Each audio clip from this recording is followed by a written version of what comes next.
All right, 5 primer albums to get you into heavier music. This is stuff that's all pretty accessible, stuff that most people have probably been exposed to in the past, but all have qualities or elements of more extreme music or metal music. So, stuff that can get you interested in heavier music. Number 1 on the list is the least heavy, Smashing Pumpkins, Melancholy and the Infinite Sadness. Smashing Pumpkins is a band that almost everybody has been exposed to, a band that gets significant radio play, alternative legends, but Billy Corgan as a guitarist was inspired as much by stuff like Slayer and Pantera as he was more alternative stuff like My Bloody Valentine. So this album has a lot of metal riffs in it. This is a long double album, so there's a ton of different flavors here, but the heavier moments on this album definitely shine. And really, what I want to highlight is the song Bodies. That was the first time that I heard some screamed vocals. Billy Corgan has an excellent scream. I think Bodies is the best example of it.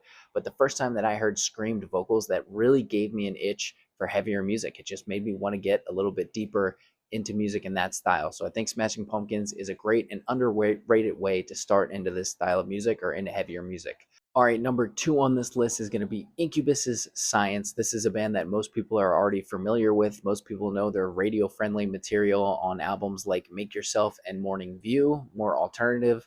But Incubus started off as one of these kind of like alt metal, funk metal, new metal adjacent bands in the 90s, and Science gives you a really good taste of Incubus at their heaviest. There's some great guitar work here. It's definitely more metallic, some legit sick riffs. It definitely has that more like funky bass work. So there's a lot of like slapped bass. But in general, you're getting more intense vocals from Brandon Boyd. At times, he's even screaming a little bit here on songs like New Skin and Vitamin and songs like Certain Shade of Green. This is an awesome album. It packs a good punch while still being really catchy, really accessible, a really fun album, and kind of underrated by Incubus. Number 3 on this list is Nine Inch Nails with the Downward Spiral, a band that pretty much everybody has heard of. Most people know who Trent Reznor is. He's probably even more famous now for some of his score work, his film work with Atticus Ross. But Trent Reznor was an alternative metal, radio friendly god in the late 90s, early 2000s with albums like Downward Spiral and with stuff later on like With Teeth in the late mid 2000s.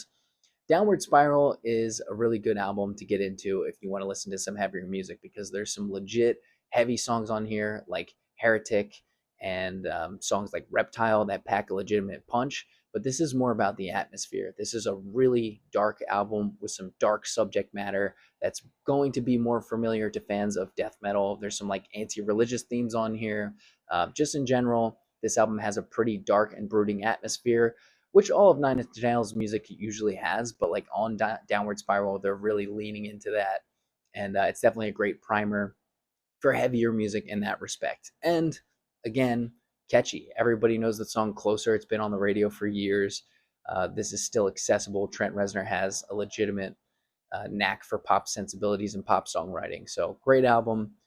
Number 4 on this list is System of a Down's Toxicity. This was like the one for me growing up in middle school. System of a Down was huge when I was growing up. Songs like Chop Suey, Toxicity, the title track here, and Aerials all got significant radio play.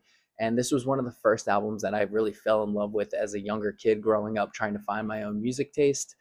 This album to this day is incredibly heavy. Like some really legitimately crushing guitar work, amazing drumming, just in general, like the instrumentation on this album is all heavy. It packs a real punch. Serge doesn't really scream that much, but he still has a lot of grit to his vocals.